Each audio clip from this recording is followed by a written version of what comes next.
ke depan kita mau ngapain, bangsa ini mau dibangun seperti apa, tinggal berapa kekayaan bangsa kita.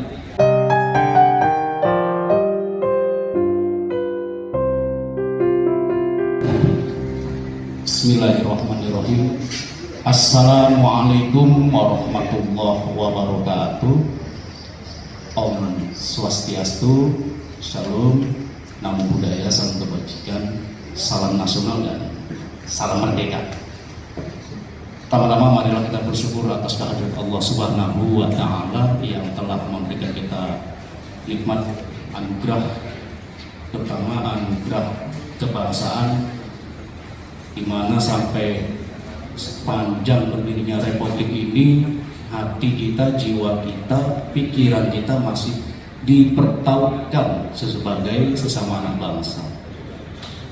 Yang kedua, izinkan saya mengucapkan terima kasih kepada para narasumber di sini telah hadir, senior kami, guru kami, Bang Insinyur Darmiza, sosok yang sudah tak asing lagi, yang sangat fenomenal di dalam dunia politik.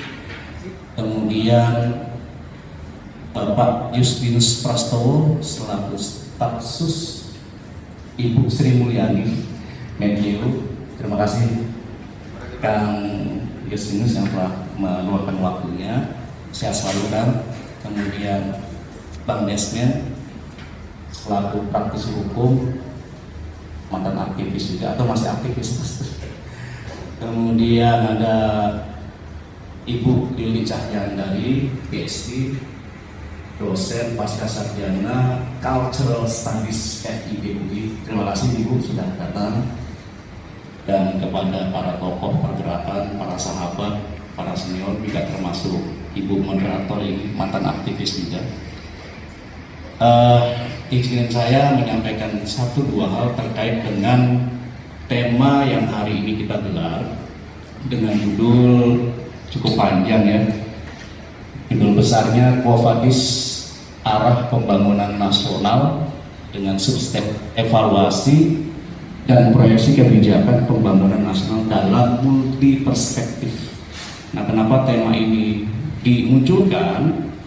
Tidak lain semata hanya ingin kita mencari satu frekuensi gagasan, ide, pemikiran bagaimana Indonesia ke depan dibangun secara demokratis, dibangun secara humanis, dibangun berdasarkan kesepakatan yang telah dibuat, terutama juga berdasarkan apa yang sudah digarisbawahi oleh para founding fathers kita, sesuai dengan pembukaan, sesuai dengan Pancasila dan Undang-Undang Dasar.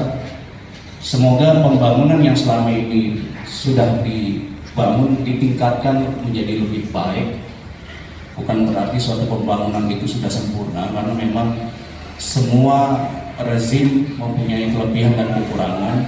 Tetapi justru dengan kritik autokritik ini menjadi satu hasanah pemikiran bersama antara masyarakat, civil society dengan pemerintah selaku regulator, kira-kira begitu ya.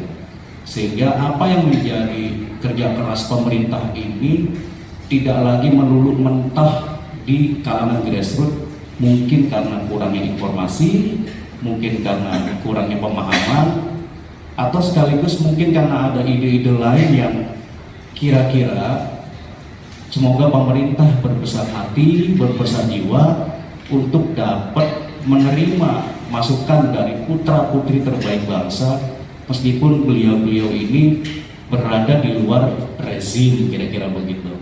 Tapi kita bicara Indonesia sebagai sebuah negara, sebagai sebuah bangsa, maka runtuh atau tegaknya republik ini adalah tergantung bagaimana kerjasama yang baik antara pemerintah dengan civil society.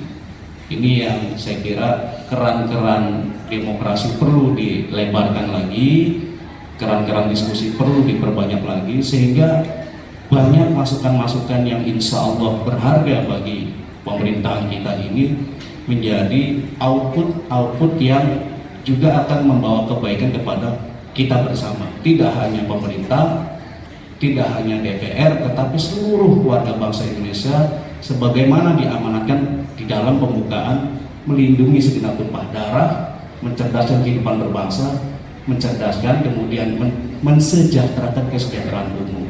Nah, kalau dari pasal 1 Pancasila sampai pasal 4 ini rasanya sudah nggak ada masalah, menurut saya setidaknya. Tetapi di poin yang terakhir, pasal kelima, keadilan sosial bagi seluruh rakyat Indonesia. Karena bicara keadilan, multi perspektif juga, adil menurut siapa, tidak adil menurut siapa.